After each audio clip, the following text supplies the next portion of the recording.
Assistant commissioner of police विशाल धूमे ने जिस police department के ऊपर एक बदनुमा दाग लगाया है, पूरी पुलिस फोर्स को जिस तरीके से उसने बदनाम किया है शराब के नशे में। 2 दिन पहले की घटना है कि जब उसने रात में एक महिला के साथ छेड़छाड़ की, फुल नशे के हालत के अंदर था और उसके घर पे ज़बरदस्ती गया, घर में ज़बरदस्ती घुसा, वहाँ पे जितने भी उसके परिवार के लोग थे उन्हें मारना शुरू कर दिया। तो ये पुलिस डिपार्टमेंट को ये शोभा नहीं देता है। मैं आज उस पीड़ित महिला उनके परिवार से जाकर मिलकर आया, उनके घर पे गया और मुझे सुनने के बाद बड़ा शौक इस बात का लगा कि अगर वर्दी के अंदर ही अगर पुलिस डिपार्टमेंट के सीनियर ऑफिसर्स ने ही अगर इस तरह की हरकतें करना शुरू कर दिए तो क्या मैसेज जाएगा समाज के अंदर। फिर लोग किसके पास जाएंगे अगर इस तरह की घटनाएं होती रहेगी करके। हमारी ये उम्मीद थी कि फौरन सरकार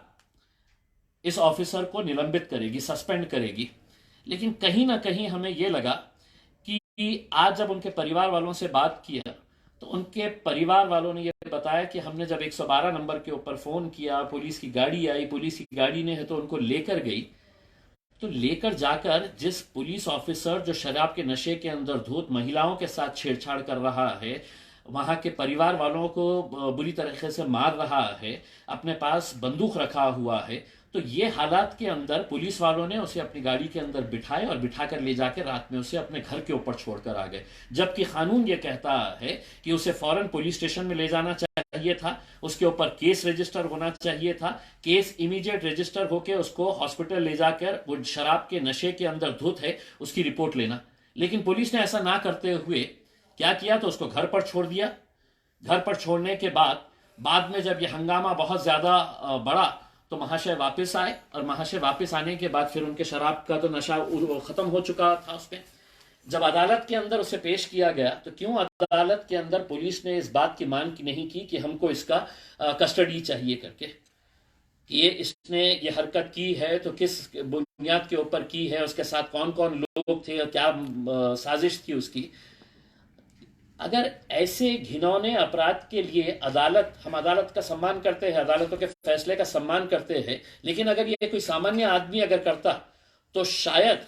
अदालत उसको बेल नहीं देती, पुलिस उसकी बेल की विरोध करती। लेकिन एक पुलिस ऑफिसर है तो तुम इस तरह का उसके साथ अगर रवैया करेंगे। मैंने ये पूरी घटना उनके परिवार वालों के सुनने के बाद मैंने वहीं से ही महाराष्ट्र के director general of police Rajnish Seth साहब से मैंने बात किया और रजनीश सेठ साहब को 2 टूक मैंने ये कहा कि अगर आपके पुलिस डिपार्टमेंट के इस तरह के अंदर ऐसे ऑफिसर्स अगर मौजूद है और पुलिस डिपार्टमेंट अगर उसे बचाने की कोशिश कर रहा है तो सुनिए, फ्राइडे के दिन 20 जनवरी को औरंगाबाद हम बंद मनाएंगे और दोपहर में क्रांति चौक से लेके पुलिस कमिश्नर ऑफिस तक एक मोर्चा लेकर आएंगे। अगर एक पुलिस ऑफिसर इस तरह की हरकत करता है और 2-3 दिन तक कोई कार्रवाई नहीं होती है तो क्या देवेंद्र फडणवीस साहब जिनके पास गृह मंत्रालय है सो रहे हैं? क्या मुख्यमंत्री जो इतने आदर्श उसूलों की बात कर रहे हैं वो सो रहे हैं? क्या ये सारे नेता, सारा पुलिस डिपार्टमेंट जो महिलाओं की सुरक्षा के बारे में बात करता है, अगर आप ये एफआईआर पढ़ेंगे,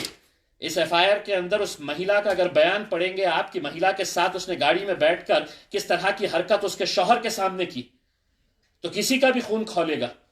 मेरा यह कहना है